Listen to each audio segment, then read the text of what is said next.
Bienvenue dans l'univers du ciel est à vous, à bord du Sirius. Je suis Jacques, votre capitaine de bord. Nous allons voyager ensemble dans le monde de l'astronomie amateur. Tout d'abord, il ne faut pas confondre l'astronomie avec l'astrologie. L'astronomie est la science de l'observation des astres cherchant à expliquer leur origine et leur évolution ainsi que leurs propriétés chimiques et physiques. L'astronomie est séparée en deux parties. L'une est professionnelle et l'autre amateur.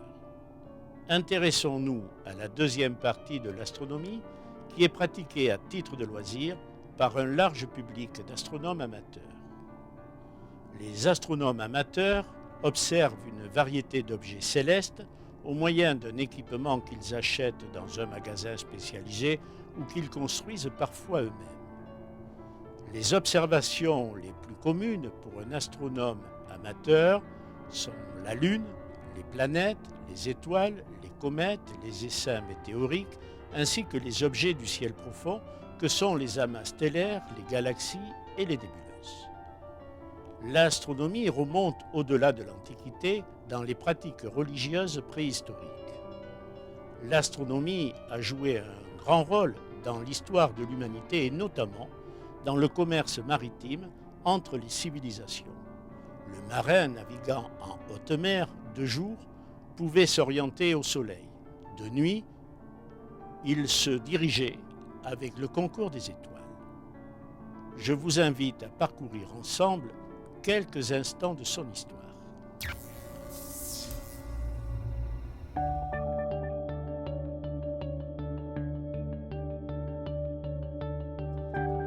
De tout temps, les hommes se sont intéressés à l'univers.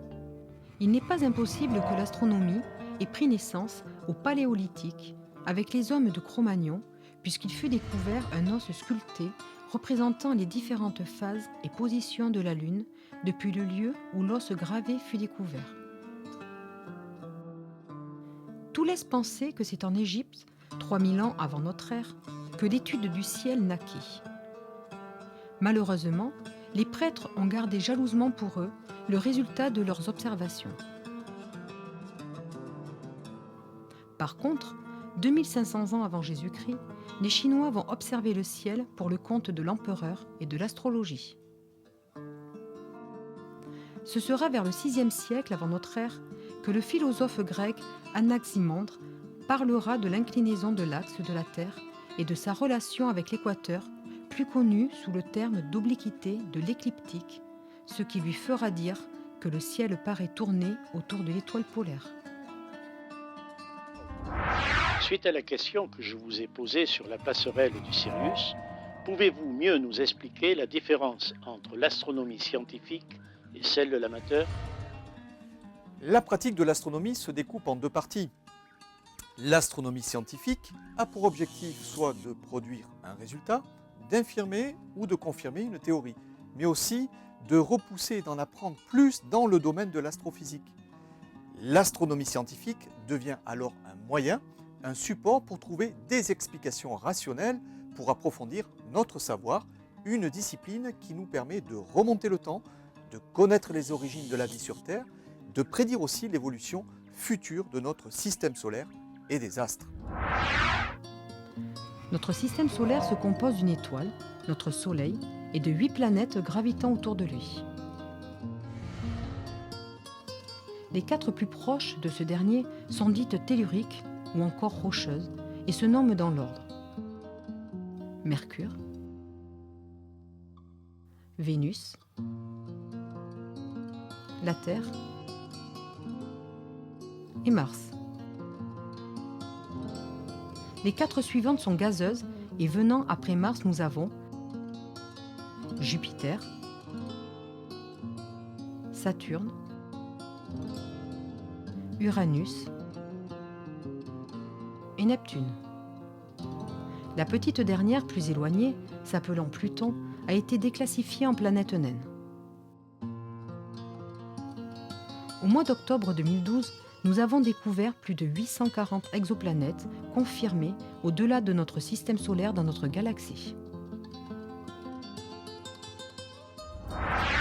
Notre galaxie, en forme de spirale, est d'un diamètre d'environ 100 000 années-lumière et est constituée de 4 bras tentaculaires. Pour vous donner une idée de la distance que cela représente, multipliez 10 000 milliards de kilomètres par 100 000. Nous sommes des banlieusards d'un de ces bras et notre système solaire, qui a un diamètre d'environ 12 milliards de kilomètres et se déplaçant à une vitesse de 240 km/s, fait figure de petitesse face à notre galaxie. Pour finir, Voie lactée est le nom antique que nos ancêtres avaient attribué à cette traînée blanchâtre, visualisable depuis la Terre lorsque nous observons le ciel nocturne.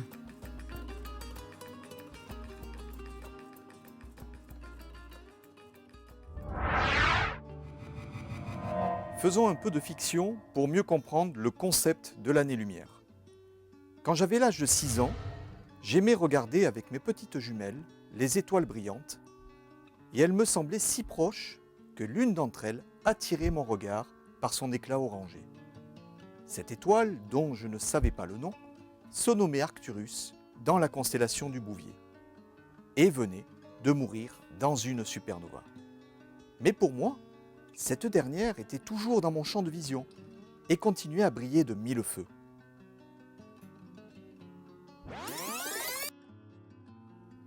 Distante de 37 années-lumière, ce n'est que maintenant, à l'âge de 43 ans et toujours jumelle en main, que ce point lumineux de la belle Arcturus vient de s'éteindre de cette majestueuse voûte étoilée. Rassurez-vous, car ce n'est qu'une fiction, mais la fin tragique est bien réelle, et c'est ce qui guette chaque étoile de notre univers.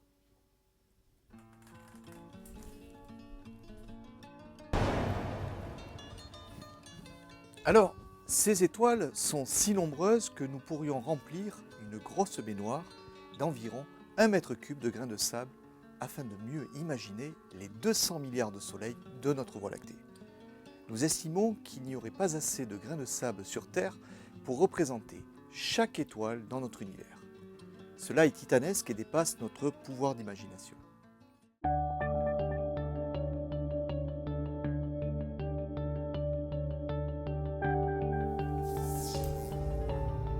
Quel type d'instruments astronomiques pouvons-nous utiliser? Alors il y a 2 grandes familles que nous allons voir, Jacques, la famille des réflecteurs et la famille des réfracteurs, autrement dit, les lunettes astronomiques et le monde des télescopes. Nous allons voir maintenant la première des grandes familles des instruments d'observation, que sont les réfracteurs. Ici, 2 exemples. À ma gauche, une paire de jumelles, à ma droite, une lunette astronomique. Commençons par la paire de jumelles. Appareil très connu sur le marché et très utilisé. Elle est constituée de 2 tubes parfaitement parallèles l'un à l'autre. À l'intérieur de ces 2 tubes, vous avez à l'entrée de ces derniers 2 lentilles de verre qui vont venir réfracter la lumière. Passons maintenant au deuxième instrument qui est toujours un réfracteur de lumière, qui est la lunette astronomique. La lunette astronomique est composée d'un tube avec à l'entrée de ce dernier, là aussi une lentille de verre qui va réfracter la lumière. Et je vous rappelle que la lumière est composée de particules que l'on nomme photons. Ces particules et ce faisceau de lumière va venir se focaliser en un point focal à la sortie de ce tube, être redirigé par un petit redresseur que je vous montre ici, avec un petit miroir incliné à 45 degrés pour envoyer ce point de focalisation à travers l'oculaire où je vais pouvoir observer mon image. La lunette astronomique utilise aussi donc 2 lentilles entre l'oculaire et la lentille d'entrée pour être désigné comme un appareil de réfraction. Voyons maintenant quel type de monture nous pouvons rencontrer sur différents types d'instruments, avec ces 3 exemples présentés devant vous. Une monture, ça sert à quoi? Ça sert au déplacement sur 2 axes de rotation de votre partie optique. Elle peut être motorisée ou pas. La monture, où se situe-t-elle? Elle se situe en général entre la partie optique de votre instrument, mais également la partie du trépied. Ici, en l'occurrence, sur cet exemple, la monture est tout cet ensemble mécanique qui se situe dans cette zone. Tout astronome amateur un jour est confronté à cette question fatidique, mais quel est l'instrument idéal? Essayons de voir ensemble les avantages et inconvénients de ces trois grandes familles. Dans le cas des catadioptriques, et notamment du Schmidt-Cassegrain, le gros avantage, c'est qu'il a la polyvalence de la lunette et du télescope. Il est idéal pour l'astrophotographie. Il présente peu de turbulences du fait que son tube soit fermé. Il a peu de coma par rapport au télescope dit de Newton. Il est très bon pour le planétaire et le ciel profond. Il présente une grande fiabilité et de la robustesse également. Il est compact, comme on peut le voir, et très facile à transporter. La collimation des miroirs est rare et l'entretien est bien aisé. Au niveau maintenant des quelques inconvénients du Schmidt-Cassegrain, il est forcément plus cher qu'un Newton, qu'un Dobson. Je dirais également qu'il peut y avoir des problèmes d'astrophotographie lorsqu'on va utiliser une monture alt-azimutale et non pas équatoriale. Perte de lumière, je dirais également à cause de l'obstruction du miroir ici secondaire qui nous occulte une partie des particules de lumière que sont les photons qui composent l'image.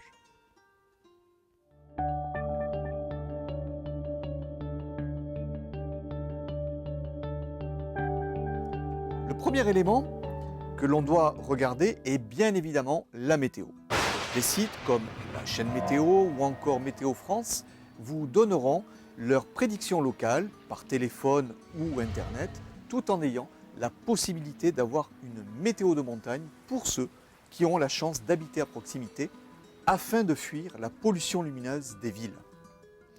Deuxièmement, les conditions météo doivent être associées à une période propice d'observation. La luminosité naturelle provenant de notre satellite, la Lune, peut perturber votre rétine et occulter les objets faibles du ciel profond. Par conséquent, et en se renseignant par le biais d'éphémérides, il faudra bien prendre en compte les levées et couchers de la Lune. En ville, et nous l'avons vu, la pollution lumineuse et les turbulences thermiques liées au béton très présent vont limiter l'observation. Par conséquent, je mettrai une étoile en termes de qualité de site en campagne, qui est un bon compromis ville-montagne, l'éloignement sans de trop grandes distances à parcourir du lieu d'habitation donnera un bon cadre d'observation sur terrain dégagé. Je mettrai 2 bonnes étoiles pour le site. Ici à présent, ma lunette est positionnée sur un plancher bois. Un plancher bois qui, lui, justement, va avoir un gros avantage, c'est qu'il n'aura pratiquement pas d'inertie et de restitution de la chaleur emmagasinée le jour. Par contre, ce dernier présente un inconvénient majeur, c'est la propagation des vibrations de la personne ou des gens gravitant autour de l'instrument. Là aussi, un remède à ces vibrations que vous trouverez dans chaque magasin d'astronomie, ce sont des systèmes antivibratiles sous forme d'embout de caoutchouc que nous allons positionner à chaque pied du trépied. Voyons maintenant un troisième type de sol. Deuxième partie importante d'un instrument, le montage de la monture, ici alt-azimutale, qui va venir se poser au sommet du trépied, dans son embase prévue à cet effet. Les deux parties vont se solidariser par une tige filetée et sa molette de serrage faisant office également de frein pour le déplacement de la gauche vers la droite dans une notion de plan horizontal. À présent, ouvrons le collier qui va recevoir la troisième partie de l'instrument, le tube optique, ici une lunette. Je vais essayer de trouver à l'horizon un objet à pointer à quelques centaines de mètres à travers l'oculaire de l'instrument. Ici, En l'occurrence, je vais utiliser un oculaire de faible grossissement, un 40 mm, fera l'affaire. Je le réinsère dans son coulant, surtout dans son porte-oculaire. Je visualise le haut de mon poteau téléphonique qui forme un point à l'horizon et que je centre à travers mon oculaire. J'affine la netteté à travers ma molette de réglage de ma crémaillère, ici la petite molette grise que vous apercevez à l'image. Vous venez vous positionner à l'entrée du support du miroir où vont figurer trois vis de réglage qui n'auront aucune incidence sur l'araignée qui est le support du miroir secondaire, mais par contre qui va jouer sur l'inclinaison de ce dernier.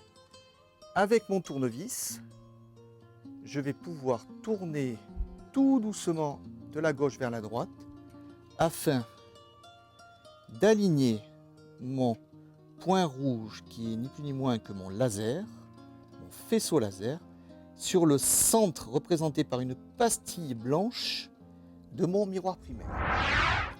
Votre latitude sur une monture équatoriale est indiquée ici sur ce petit cadran. Pour trouver la bonne latitude, il suffit d'amener la petite aiguille sur le 43 degrés. Pour cela, je vais utiliser mes deux vis de réglage ici qui vont me faire monter ou descendre la monture et de la positionner sur les 43 degrés désirés.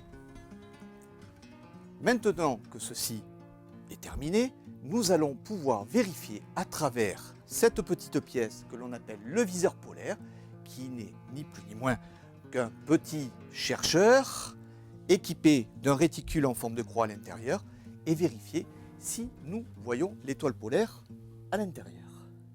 Alors, pour être sûr que ça soit bien l'étoile polaire, rien de plus simple. Il suffit de regarder la Grande Ourse au niveau de sa constellation, de prendre le bord extérieur droit de la Grande Ourse ou du Grand Chariot si vous préférez, et de reporter 5 fois cette longueur vers le haut, et nous tomberons sur une petite étoile qui représente la queue de la petite ours, autrement dit Polaris. Et là, vous serez sûr que vous serez bien orienté sur l'étoile polaire. Je reprends au niveau de mon chercheur qui est le viseur polaire. Je m'aperçois que mon étoile polaire est bien située au niveau du réticule, mais pas tout à fait centrée. Si cette dernière est un petit peu décalée vers le haut ou vers le bas, rien de plus simple, il suffira d'ajuster grâce aux molettes de latitude ici et ici, afin de faire descendre la polaire ou de la faire monter pour l'amener au centre de la croix. Si votre étoile polaire est décalée sur la droite ou sur la gauche, nous utiliserons la combinaison des deux molettes azimutales afin de l'amener toujours au centre de la croix. Ça y est.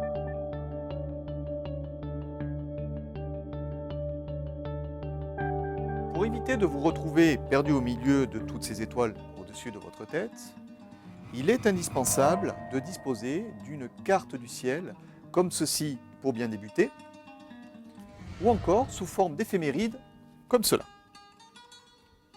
Vous en trouverez une dans toutes les revues d'astronomie indiquant le ciel du mois, ou vous pourrez en acheter dans des magasins spécialisés comme Opticien ou d'astronomie.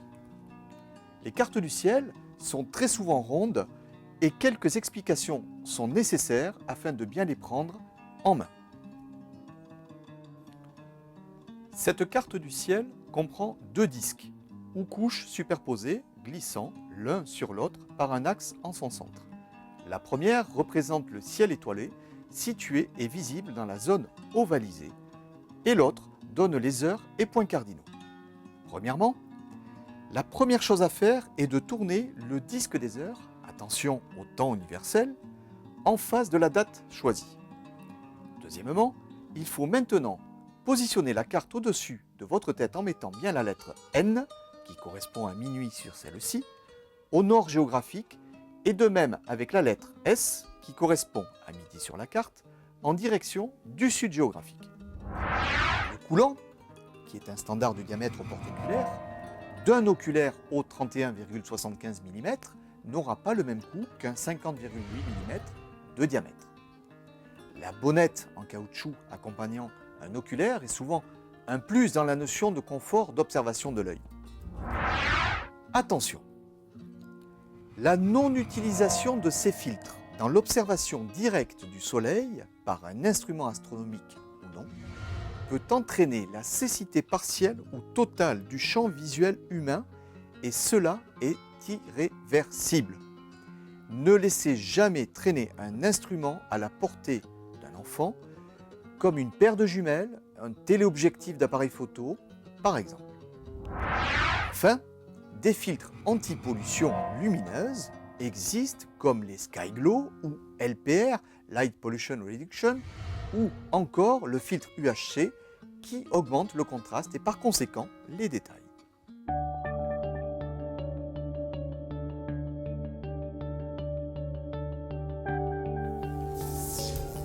Dites-moi Olivier, existe-t-il un système D en astronomie pour éviter certains pièges? Alors, un système D, non. Des petites astuces, des systèmes D, oui, qui nous permettront de gagner du temps afin de trouver les moments judicieux pour la bonne observation.